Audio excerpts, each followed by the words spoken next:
Dios nos ordenó a congregarnos, Hebreos 10:25. En el momento actual nosotros no podemos hacerlo ni debemos hacerlo. No sería sabio, no sería prudente. Cristo nos pidió que celebráramos la Santa Cena y que hiciéramos eso con cierta regularidad. Y sin embargo, dadas las circunstancias actuales, no sería sabio tampoco poder hacer algo como eso. El Señor nos ordenó que hiciéramos discípulos de todas las naciones y que lo bautizáramos en el nombre del Padre, del Hijo y del Espíritu Santo, pero estamos impedidos y por buena razón.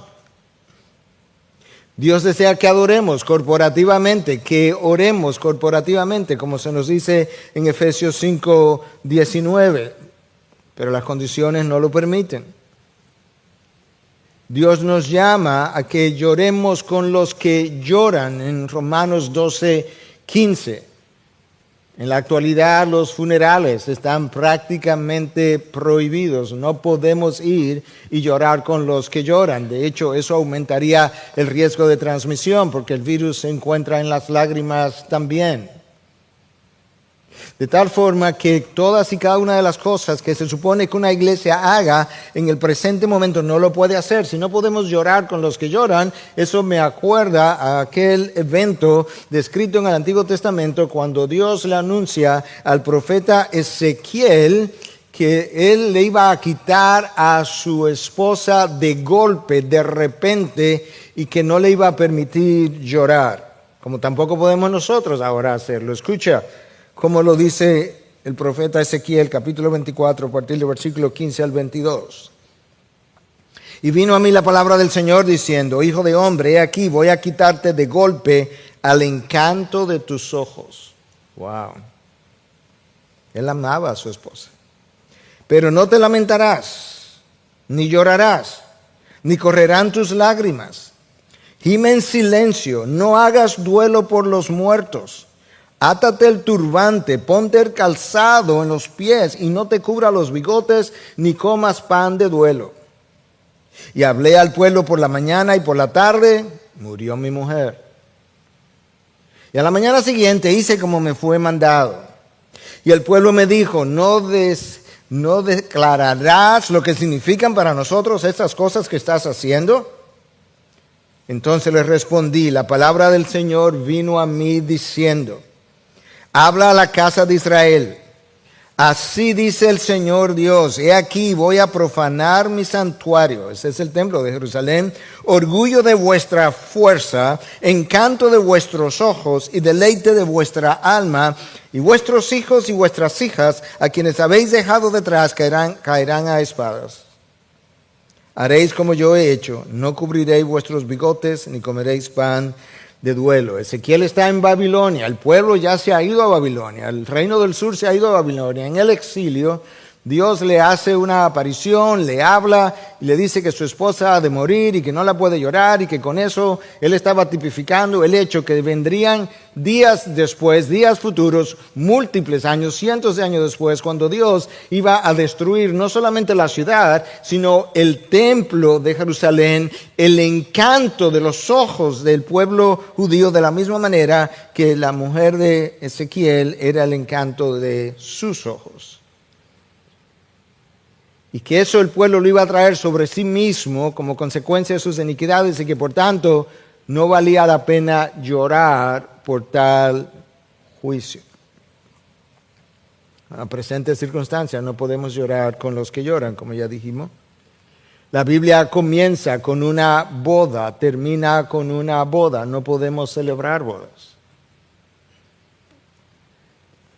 Dios nos manda a tener koinonía unos con otros, como vemos en Hechos 2 y en Hechos 4. Nosotros no podemos hacerlo, no debemos hacerlo. Sería inapropiado hacerlo. Y menciono todo esto simplemente porque para mí eso es lo más cerca que yo puedo pensar en una disciplina de Dios para su iglesia. La iglesia no está de vacaciones, no está en un resort. Ciertamente la iglesia no son los templos, los edificios, somos nosotros Pero a la luz de la palabra, nosotros no estamos siendo iglesia. Un mensaje no es ser iglesia. Obviamente el mensaje está saliendo porque la palabra de Dios nunca ha sido encadenada y no lo va a hacer en esta ocasión. Nosotros no podemos saludarnos con un beso santo, como Pablo llama a los creyentes a hacer en 1 Corintios 16, 20, 2 Corintios 13, 12 y 1 Tesalonicenses 5, 26. No podemos hacer nada de aquellas cosas a las cuales fuimos instruidos y hay razones para no poderlo hacer. Si Dios está en control de todo lo que ocurre en su universo, es Dios quien ha sometido a su propia iglesia a las condiciones actuales.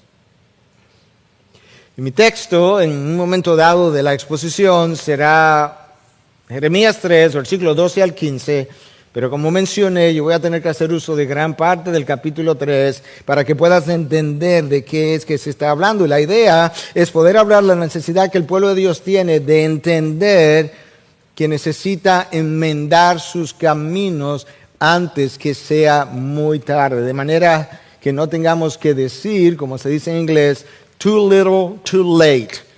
Muy poco, muy tarde. A veces lo que el Hijo de Dios quiere es un arrepentimiento parcial que le permita seguir su estilo de vida algo modificado, pero no radicalmente cambiado, y al mismo tiempo poder tener las bendiciones de Dios. Yo no puedo dejar de mencionarte, de compartir contigo mi carga por el pueblo de Dios en las circunstancias actuales y principalmente por el liderazgo del pueblo de Dios, porque como va a la cabeza siempre irá el resto del cuerpo. La condición del pueblo de Dios en el día de hoy, si la verdad es conocida, es muy similar a la condición del pueblo de Dios en el Antiguo Testamento. Y para situarnos en el contexto del texto de Jeremías 3, yo necesito hacer un poco de historia. David fue coronado como rey. David gobernó 40 años y murió. Subió a la corona su hijo Salomón. Gobernó 40 años y murió. A la muerte de Salomón, el reino se dividió en dos. Un reino del norte formado por 10 tribus, conocido como Israel o Efraín, que era el nombre de la tribu más grande. Y el reino del sur, constituido por 2 tribus, Judá y Benjamín, y llamado Judá por ser también la tribu mayor de las 2. Recuerda eso, el reino del norte, 10 tribus, reino del sur, 2 tribus, el norte es Israel, Judá es el reino del sur. Dios le advirtió a Judá en el sur que prestara atención a lo que le había pasado a su hermana en el norte, porque de lo contrario, aquello que le había ocurrido a su hermana sería la misma suerte que ellos tendrían. Su hermana fue enviada al exilio por el imperio asiria, se los llevó cautivos, no el 100% de los habitantes, pero una gran parte como esclavos. Judá no hizo caso y Judá fue enviada al exilio 150 años después a Babilonia, precisamente porque no prestó atención a la advertencia del Señor y copió la misma idolatría y la misma inmoralidad sexual de su hermana del norte. ¿Cuál fue el pecado principal de ambos reinos? La idolatría, la inmoralidad sexual. Moralidad sexual. Dios llamó a la idolatría de los judíos adulterio, ya que él era su esposo. Recordemos eso para que podamos entender más tarde el texto. El Señor comparó la idolatría de Israel con el acto sexual de una prostituta. De manera chocante en ocasiones, sobre todo en el lenguaje original. Escucha lo que Ezequiel dice en 16:25.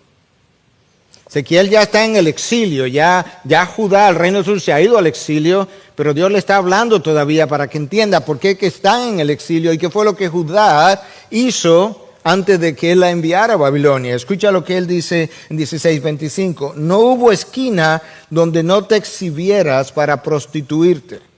Escucha estas palabras chocantes. Te abriste de piernas a cualquiera que pasaba y fornicaste sin cesar. Abriste las piernas. a cualquiera que pasaba, a cualquier transeúnte, y fornicaste con él. Y con eso Dios estaba haciendo referencia a los ídolos y a los actos de adoración que Israel sostuvo y mantuvo debajo de cada árbol frondoso. Allí había un altar. A cada acto de adoración Dios llamó fornicación. Con lo único que Dios pudo comparar la idolatría del pueblo hebreo fue con la fornicación y el adulterio. Escucha lo que Dios dice en Jeremías 3, es el capítulo nuestro, pero voy a llegar hasta el versículo 12, pero tengo que llegar ahí primero. Fíjate bien en esas lomas estériles, 3:2, primera parte, donde no se han acostado contigo, es la versión internacional.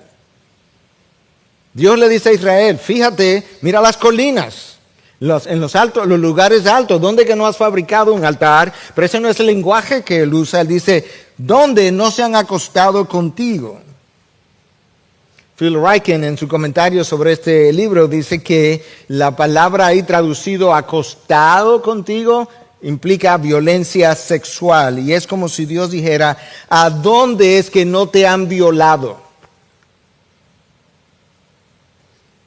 Y él agrega, Israel quería pasar un buen tiempo, como dirían en inglés, have fun. Israel pensaba, bueno, estamos teniendo incluso estas orgías en ocasiones con mujeres de otros pueblos, en medio de su adoración pagana, estamos teniendo un buen tiempo de entretenimiento. Y Dios dice, lo que tú llamas un buen tiempo no es más que una violación de mi esposa. Me están violando mi esposa Israel. Tus ídolos los están haciendo. Así ve Dios nuestras idolatrías. Porque al final somos nosotros los que sufrimos las consecuencias de nuestros buenos tiempos. Que no son buenos. Traen enormes y largas consecuencias sobre su pueblo. Dios dice, te han violado. Los dioses ajenos, dice Phil Ryken, siempre son abusivos. No hay dioses ajenos, pero aquellas cosas que nosotros abrazamos como ídolos son esos dioses ajenos. Esos ídolos abusan de nosotros sin ni siquiera existir. Nos causan daño, nos traen consecuencias, nos alejan de Dios, nos roban el gozo. Nos roban la esperanza, nos roban la pasión por la palabra de Dios, por las cosas de Dios, aún por el reino futuro, y todo se convierte otra vez en el aquí y el ahora.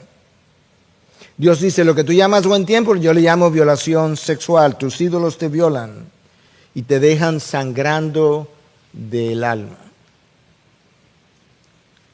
Ese es el contexto, ese es el trasfondo del texto donde nosotros vamos a llegar. Escucha lo que Dios dice ahora en el mismo versículo 2, donde yo leí la primera parte, te voy a leer la segunda parte. Te sientas junto al camino como una prostituta en espera de un cliente. ¡Wow! Dios no pudo usar un lenguaje más gráfico para describir lo que es la idolatría ante sus ojos. Esto que te leí, te la leí de la nueva versión, de la nueva traducción viviente. Te sientas sola como un nómada en el desierto, contaminaste la tierra con tu prostitución y tu perversidad. La idolatría para Dios tiene el mismo peso que la fornicación y el adulterio. Y eso es como la iglesia luce cuando coquetea con el mundo. Eso es como el creyente luce cuando habla en nombre de Dios, pero vive el estilo de vida del mundo. ¿Cómo lucimos? Como una prostituta que espera en la calle por su próximo cliente. ¿Y qué significa eso, mi próximo cliente? Mi próximo cliente es una nueva forma que el hombre imagina de pecar con la intencionalidad en cada nuevo diseño de no ser descubierto, como si lo que importara es que el hombre me descubriera y no que Dios conociera. Esa nueva forma de pecar es tu nuevo cliente en el lenguaje figurado que venimos usando. Jeremías continúa en el versículo 4. ¿No acabas de llamarme Padre mío? Tú eres el amigo de mi juventud, pensando. Y tú estás pensando, me llama Padre mío y me llama amigo de mi juventud. Y esto es lo que tú estás pensando. ¿Guardará rencor para siempre? Mi Padre, mi amigo de la juventud, ¿estará indignado hasta el fin? Escucha lo que Dios dice. He aquí, así has hablado, pero has hecho lo malo y has hecho tu voluntad. ¿Qué es lo que Dios está diciendo? Tú hablas de una manera, tú actúas de otra manera. Cuando hablas me llama Padre, cuando hablas me llama el amigo de tu juventud, pero ¿sabes qué? Cuando vas a vivir, vives de otra forma. Tú me llamas que yo soy un buen padre, eso eres tú, ese soy yo, como dice la canción, pero luego salimos y hacemos nuestra voluntad de día y de noche. Jeremías continúa en el capítulo 3, versículo 6, un poco más largo, escuche, del 6 al 10. Durante el reinado de Josías, Dios trajo un avivamiento durante el reinado de Josías. El Señor me dijo, ¿te has dado cuenta de lo que ha hecho la caprichosa Israel? Es el reino del norte. Como una esposa que comete adulterio, Israel ha rendido culto a otros dioses en cada colina y debajo de todo árbol frondoso. Yo pensaba, después de haber hecho todo esto, que regresaría a mí, dice Dios, pero no lo hizo. Y su desleal hermana Judá lo observó, ese es el reino del sur. Vio que me divorcié de la infiel Israel debido a su adulterio. Dios la envió al exilio, le dio certificado de divorcio. Pero Judá, esa hermana traicionera, no tuvo temor y ahora ella también me ha dejado y se ha entregado a la prostitución. Israel en el norte, 10 tribus, me dejó y se entregó a la prostitución, a sus ídolos. Judá hizo exactamente lo mismo y la historia de su hermana no le sirvió de advertencia. Israel no tomó en serio lo que yo le decía, no le parece nada fuera de lo común cometer adulterio al rendir culto a ídolos hechos de madera y de piedra. Israel llegó a pensar, ¿cuál es la gran cosa? Esto es común, esto es normal. Así que ahora la tierra se ha corrompido. Sin embargo, a pesar de esto, su infiel hermana Judá, el reino del sur, nunca ha vuelto a mí de corazón, solo fingió estar apenada. Yo, el Señor, he hablado. Judá, el reino del sur, vio el reino del norte cometer todo tipo de abominación idolátrica y en vez de ser, y vio también el juicio que Dios trajo sobre ellos y lo envió al exilio, en vez de servirle de escarmiento, hizo exactamente lo mismo y luego dice que el reino del sur no volvió su corazón, que simplemente lo fingió. Fingió haberse arrepentido. Lo dijo, pero no lo hizo. Su arrepentimiento fue solo de palabras, pero nunca de hechos. Y eso es como el cristiano que peca, que va donde Dios y le pide perdón y se arrepiente. Y al otro día, a los 2 días, a la semana siguiente, él está haciendo exactamente la misma cosa. Él habla de una manera, él vive de otra manera. En el Nuevo Testamento se nos dice que hay 2 formas de arrepentimiento. Yo tengo que estar consciente de esas 2 formas porque es posible que tú hayamos practicado una de ellas en ocasiones y la otra en otras ocasiones, o quizás la mayoría de las veces de un tipo y no del otro. Pero el apóstol Pablo dice que hay una forma de arrepentirse que es real y una falsa. Que hay una forma de arrepentirse que es conforme a Dios y una forma de arrepentirse que es conforme al mundo. Y eso aparece en la segunda carta a los Corintios, capítulo 7, versículo 8 al 11, leyendo de la Nueva Traducción Viviente. No lamento haberles enviado esta carta tan severa. Pablo los confrontó, le envió una carta severa, le mostró su pecado y dice, yo no lo lamento.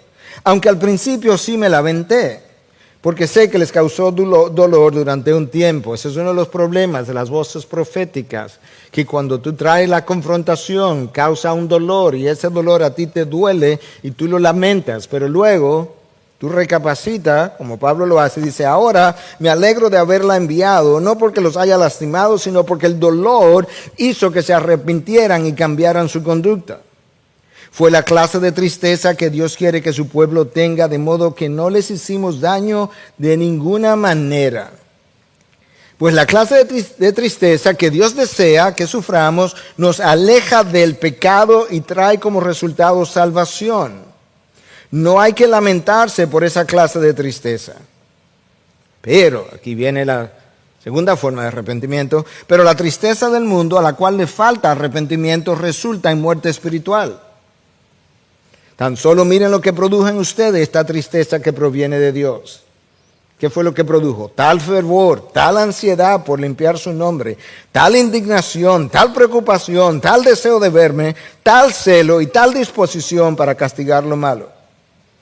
Ustedes demostraron haber hecho todo lo necesario para corregir la situación. Eso es exactamente lo que la iglesia necesita hacer hoy. Necesita hacer todo lo necesario para corregir sus diferentes situaciones. De manera que la iglesia tiene que pasar por un periodo como de mourning, de luto. En gran forma, quizás no lo diseñamos así tan a propósito, pero en gran forma el mood, el ánimo de la adoración un tanto baja, el ánimo de lo que estamos haciendo, esto a oscuras, representa por lo menos parte de la tristeza que mi corazón siente por el estado en que la iglesia de hoy se encuentra. Tanto el reino del norte de Israel como el reino del sur, llamado Judá, se apartaron de Dios y abandonaron la fuente de agua viva y cavaron cisternas agrietadas que no retienen agua. Una vez más, yo voy a citar a Philip Ryken, porque yo creo, para mí es el mejor comentario en términos académicos y pastorales que yo he podido leer acerca de este profeta. Y él dice lo siguiente, que cuando Israel abandonó la fuente de agua viva y cavó cisternas que no retienen agua, fue como abandonar las aguas frescas de un manantial e ir a beber de una cloaca. Wow. El reino del sur nunca aprendió la lección al ver el exilio del reino del norte. Entonces en el versículo 8 de Jeremías 3, Dios dice, le di certificado de divorcio. La iglesia de hoy es el pueblo de Dios. Es conocida como la novia de Cristo. Pero esa novia tiene muchos amantes. Muchos amantes. Nosotros no fabricamos los ídolos de oro y de madera y no nos vamos debajo de un árbol frondoso a construir un altar para colocarlo allí porque somos mucho más sofisticados que eso. Pero nosotros construimos nuestros propios ídolos y tenemos nuestros propios altares. Ídolos de orgullo, de nombre, de posición, de dinero, de diversión o entretenimiento, de inmoralidad sexual. Tomamos esos ídolos y los colocamos en el altar del corazón. Y mientras vivimos de esa manera, esto es lo triste, condenamos al mundo por hacer las mismas cosas que el mundo, que nosotros hacemos. Condenamos al mundo por hacer las mismas cosas que nosotros hacemos. Uno de los mayores problemas que Pablo tenía con el judío era justamente lo que yo acabo de decir. En Romanos 2:1, escucha lo que dice. Por lo cual no tiene excusa, oh hombre, quien quiera que seas tú que juzgas, pues al juzgar a otro, a ti mismo te condenas, porque tú juzgas las mismas cosas que practicas. Porque tú juzgas y practicas las mismas cosas. Ese es el lenguaje del Nuevo Testamento. Si Jeremías viviera en un tiempo como este, yo estoy seguro que lo primero que él haría es brindarle un espejo a la iglesia y pedirle que antes de mirar para el mundo, vieran el espejo como ella luce en el día de hoy. Es por ahí donde Jeremías comenzaría. Es por ahí por donde Pedro comienza. Escucha, primera carta de Pedro, porque es tiempo de que el juicio comience por la casa de Dios. Que comience, hay tiempo ya de que cierto juicio comience, pero no por la sociedad que está de afuera, sino por la casa de Dios. Y si comienza por nosotros primero, ¿cuál será el fin de los que no obedecen al Evangelio de Dios? Tú sabes que las edificaciones de las iglesias han sido cerradas por buen motivo en nuestros días. Pero esos no son los únicos templos que han sido cerrados. Dios ha cerrado múltiples otros templos. Los templos de adoración al cuerpo, que muchos llaman gimnasios, han sido cerrados. Yo sé que muchos van ahí por razones de salud, pero sabemos que múltiples otros van por otras razones. Me contaba una terapista a quien conozco que aquellos que van y se ejercitan, aquellos hombres que van y se ejercitan y que han logrado desarrollar sus músculos abdominales hasta que se le forman cuadritos, cuando están sudados ellos usan la camiseta y se levantan hasta el rostro para secarse con la intencionalidad de exhibir lo que ellos han desarrollado con el ejercicio. Los templos dedicados al entretenimiento y a la comida han sido cerrados. Los templos dedicados a la embriaguez han sido cerrados. Los templos usados por mucha gente, no todo el mundo, pero por mucha gente que tiene nombre de salones de belleza, han sido cerrados. Los templos llamados casinos, donde se juega con el ídolo número 1 de la humanidad, han sido cerrados. Y el ídolo número 1 del mundo, llamado dinero, como acabo de decir, ha sufrido un duro golpe, hoy se tambalea y es posible que mañana se caiga.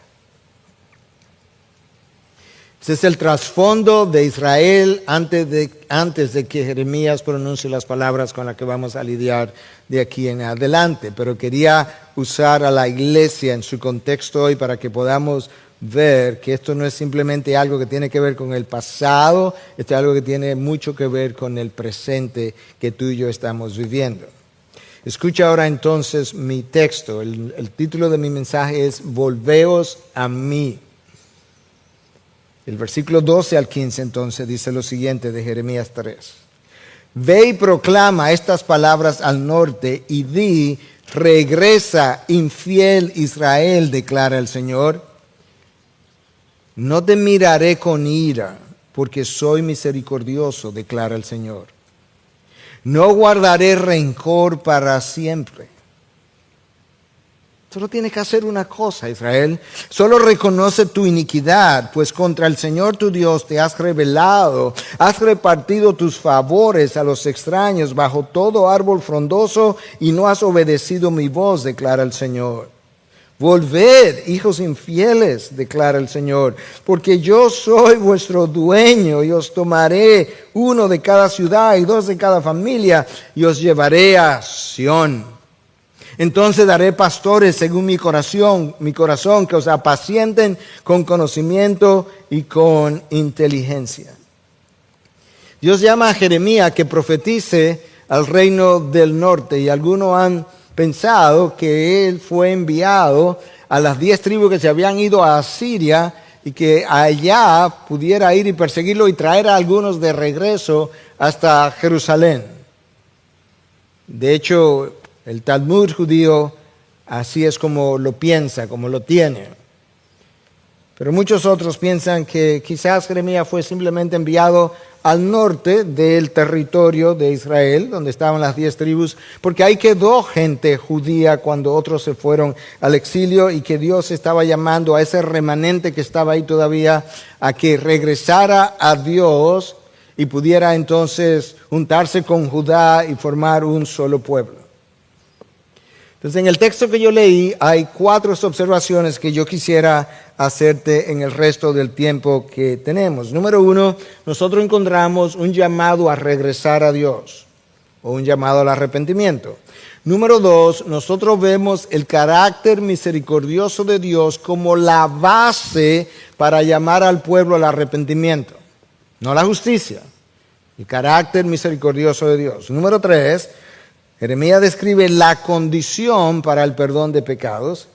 Y número 4, la promesa para un pueblo que así se arrepiente.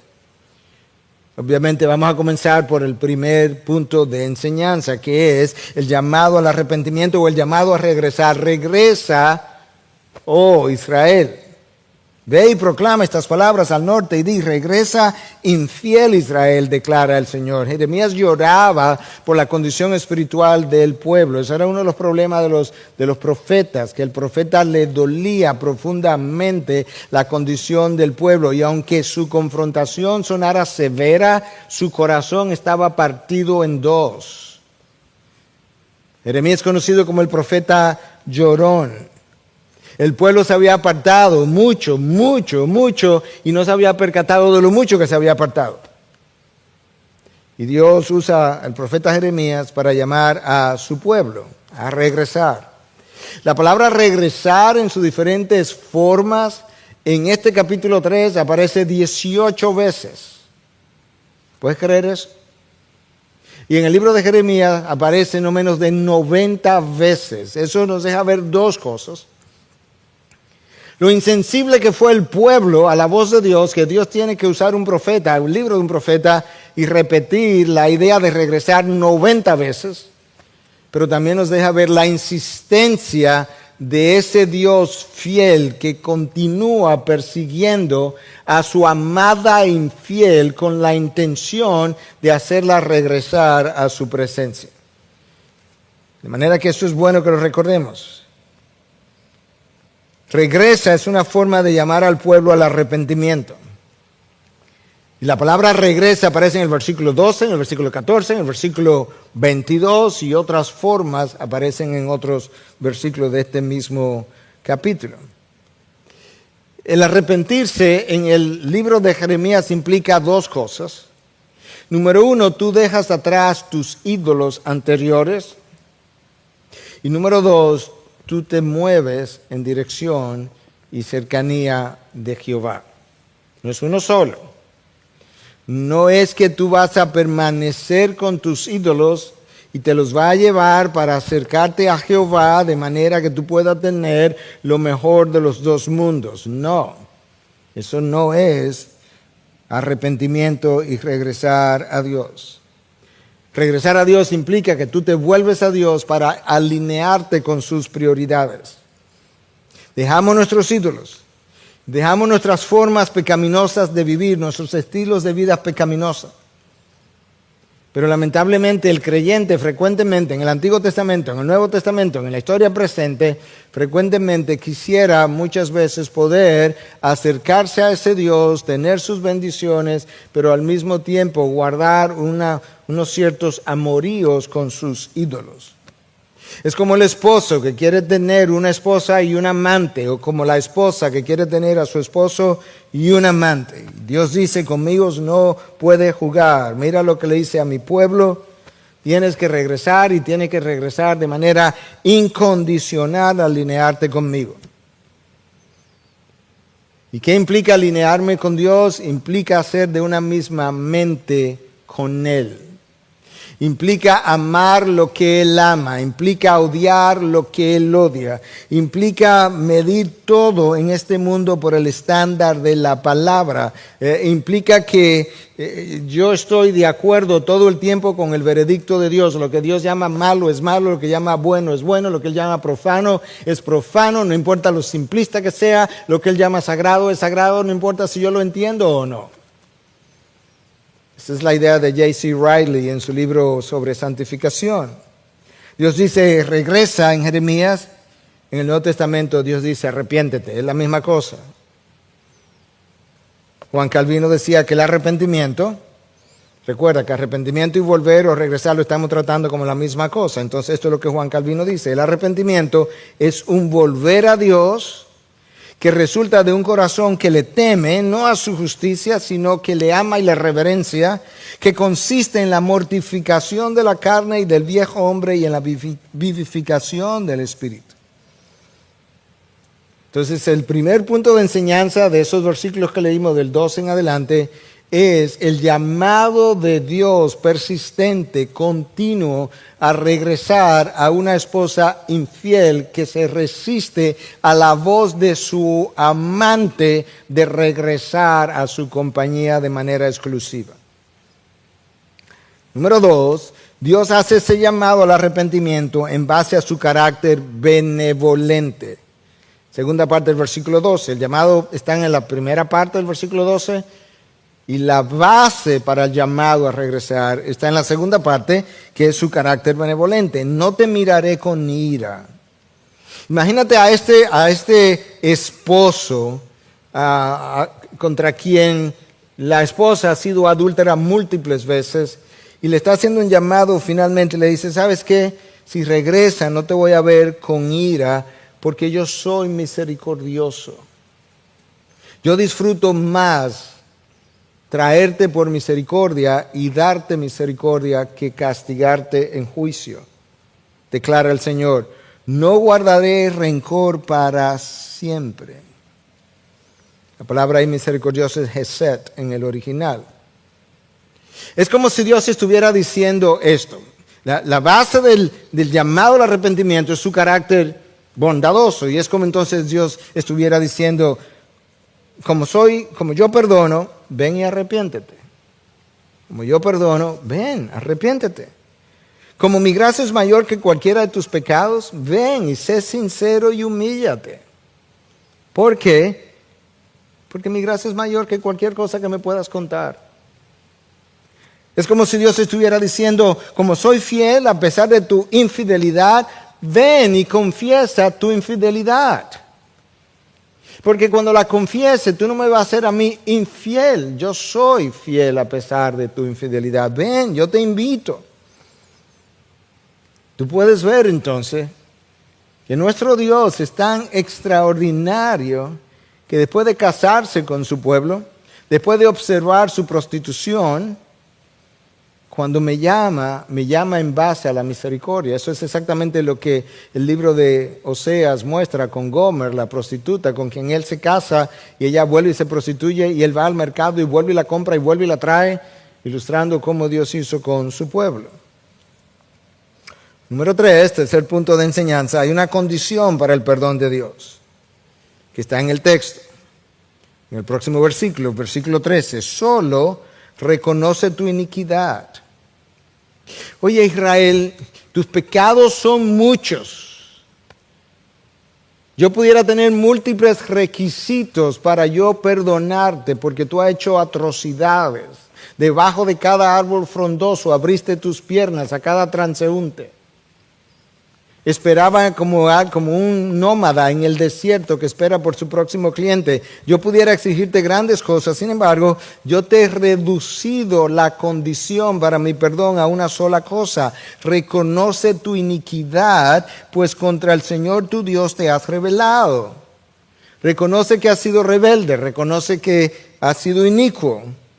Has repartido tus favores a los extraños bajo todo árbol frondoso. Es un lenguaje para referirse a los ídolos y a los altares debajo de cada árbol frondoso, pero él usa un lenguaje que hace alusión a la prostituta que distribuye sus encantos, ofrece sus encantos a cada uno de sus clientes. Esto es lo que, como Dios lo dice, has repartido tus favores o encantos a los extraños bajo todo árbol frondoso y no has obedecido mi voz, declara el Señor. El verdadero arrepentimiento requiere de un verdadero reconocimiento. Admite tu iniquidad, reconoce tu pecado. El verdadero arrepentimiento reconoce nuestra conducta pecaminosa y reconoce algo más: que nadie más es responsable de mi pecado que no sea yo. Santiago 1 lo dice perfectamente.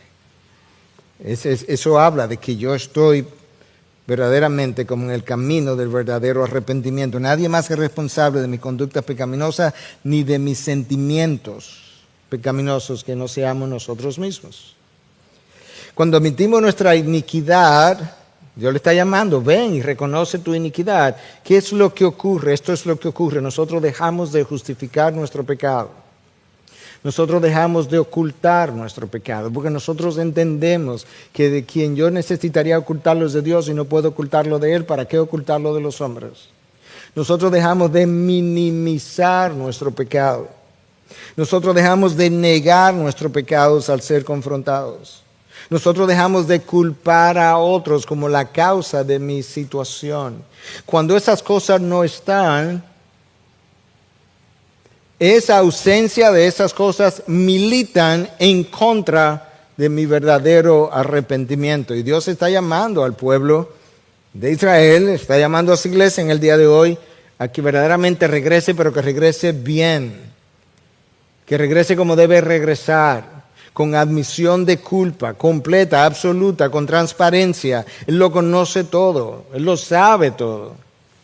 Él está dispuesto a darte misericordia, pero no con reconocimiento parcial. Cuando mi reconocimiento es parcial, frecuentemente, o cuando mi arrepentimiento es parcial, frecuentemente lo que hacemos es que calculamos del 1 al 10 mi pecado, pero si yo confieso hasta el 5, yo creo que yo probablemente pueda quedar bien parado frente a los hombres, limpio mi figura, confieso algo y ya estoy bien. Y Dios dice, no, me falta del 6 al 10.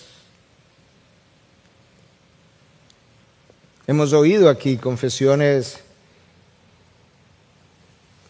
profundas que nos chocan a veces de lo abierto que han sido. Y cada vez que yo escucho cosas así, yo me digo, ahí hay un hombre, una mujer o un joven, porque a veces han sido jóvenes, que está teniendo un arrepentimiento verdadero. La palabra arrepentimiento en el hebreo tiene varios vocablos distintos, pero uno de ellos es shob, que implica devolverte en U. La misma palabra pudiera implicar que estaba con Dios y me devolví en U y apostaté. Pudiera significar eso también.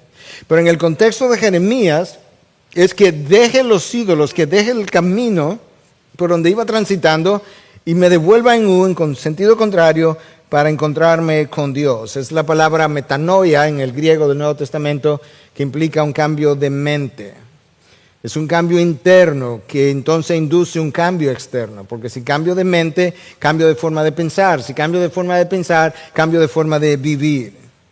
De manera que el cambio de mente se traduce en un cambio en mi estilo de vida, en mis hábitos pecaminosos y un cambio de comportamiento. Pero hay otra palabra en el hebreo que está relacionada al arrepentimiento, y es una palabra que implica dolor.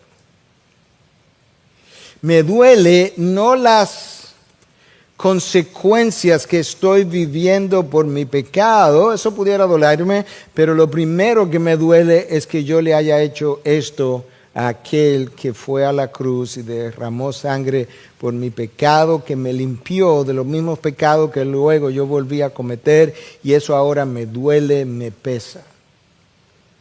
Me devuelvo en U, me devuelvo con un sentido de dolor, y el sentido de dolor es tan tal que no quisiera volver a hacer las mismas cosas. Los teólogos de la Edad Media nos ayudaron un poco a entender esto mejor. Ellos desarrollaron dos ideas respecto al arrepentimiento. Ellos hablaban de arrepentimiento por attrition y arrepentimiento por contrition. Entonces el arrepentimiento por attrition está motivado más bien por miedo a las consecuencias. Realmente no me duele tanto que ofendí a Dios. Realmente, si las consecuencias no me fueran a llegar, yo prolongaría mi práctica de pecado, porque es realmente a las consecuencias que le tengo pavor, y eso es un arrepentimiento por atrición, probablemente no dejaríamos de pecar ni siquiera. El arrepentimiento por atrición, decían estos teólogos, nos lleva a calcular hasta dónde yo debo confesar sin tener que llegar a confesarlo todo para preservar la imagen, el buen nombre, pero poder calmar mi conciencia y decir ya yo confesé. Ese arrepentimiento no busca reparar el daño causado al otro, sino evitar las consecuencias. Y por eso siempre queremos saber cuál es el mínimo que yo tengo que hacer para evitarme las consecuencias. Pero luego los teólogos de la Edad Media nos ayudaron a entender que hay otro tipo de arrepentimiento que es por contrition en inglés, que me causa a mí un pesar y dolor por haber ofendido al esposo Dios, al esposo de la iglesia Cristo. Y entonces el creyente que está sintiendo ese arrepentimiento comienza a pensar de qué manera yo puedo actuar, número uno, para complacer a Dios. Número dos, ¿qué es lo que yo tengo que hacer para jamás volver a estar lejos de Él? Número tres, ¿qué es lo que se requiere para yo no volver a andar por el mismo camino? Me voy a devolver, y en este camino me voy a devolver hacia Dios, pero ¿qué es lo que yo necesito hacer para que después que me regrese a Dios yo no me devuelva otra vez al lugar y a las prácticas anteriores? Si la motivación realmente es la gloria de Dios, entonces habrá en nosotros una disposición de querer regresar a ese Dios y de arrepentirnos de cada pecado del cual yo esté consciente.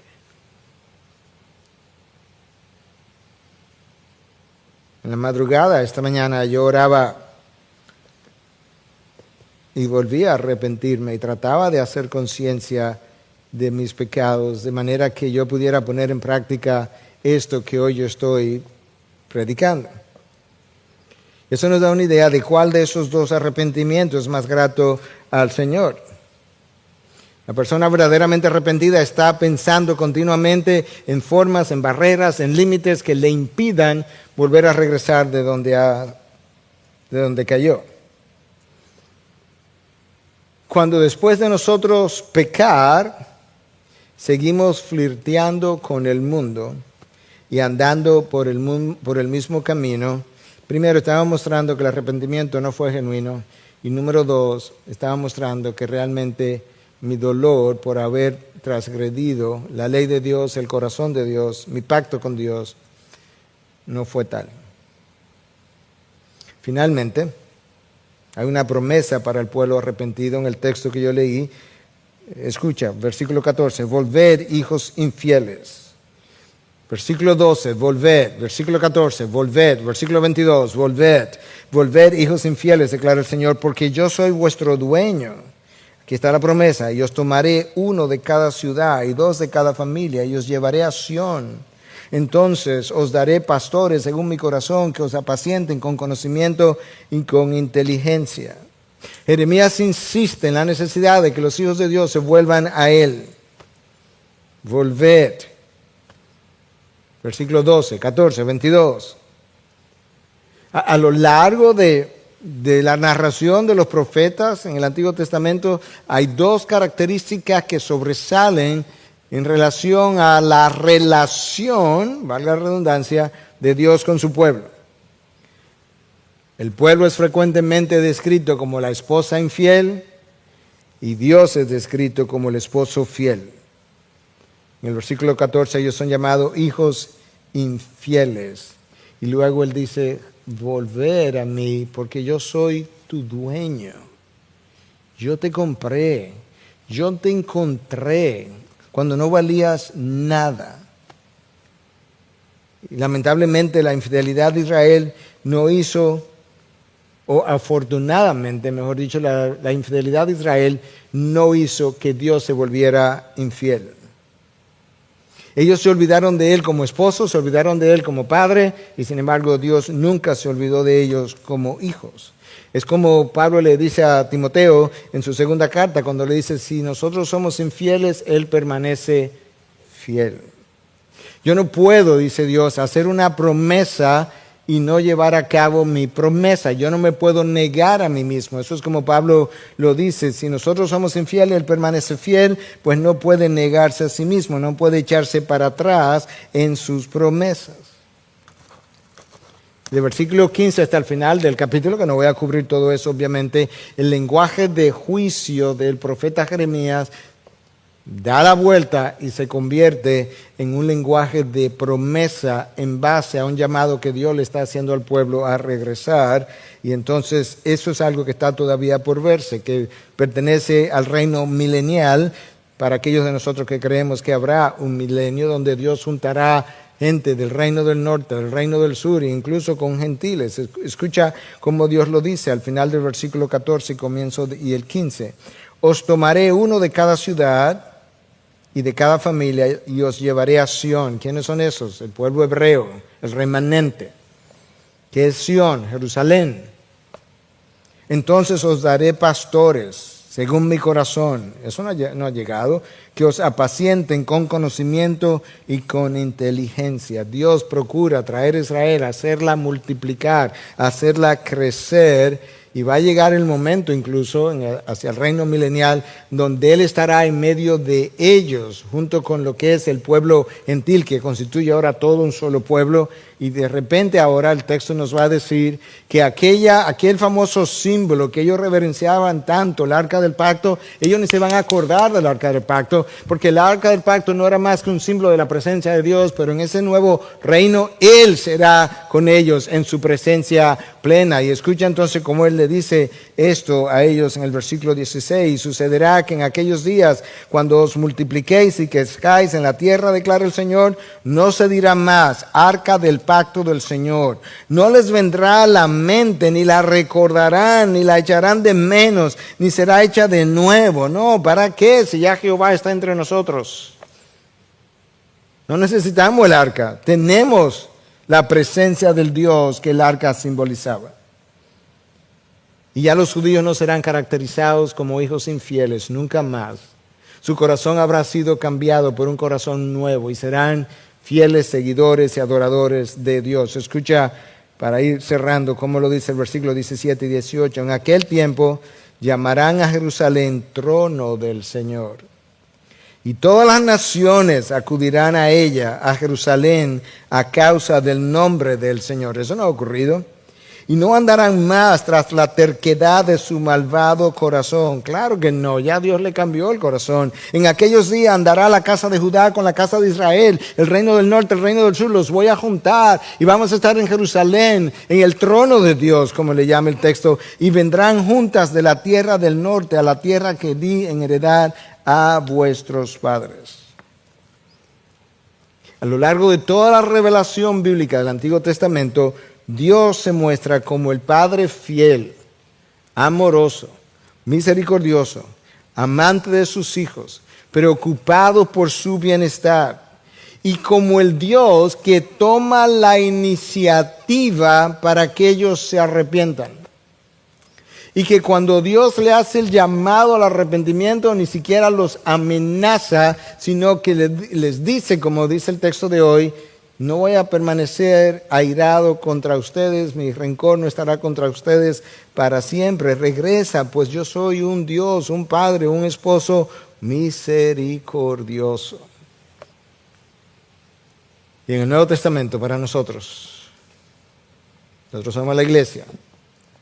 La figura es un novio y una novia.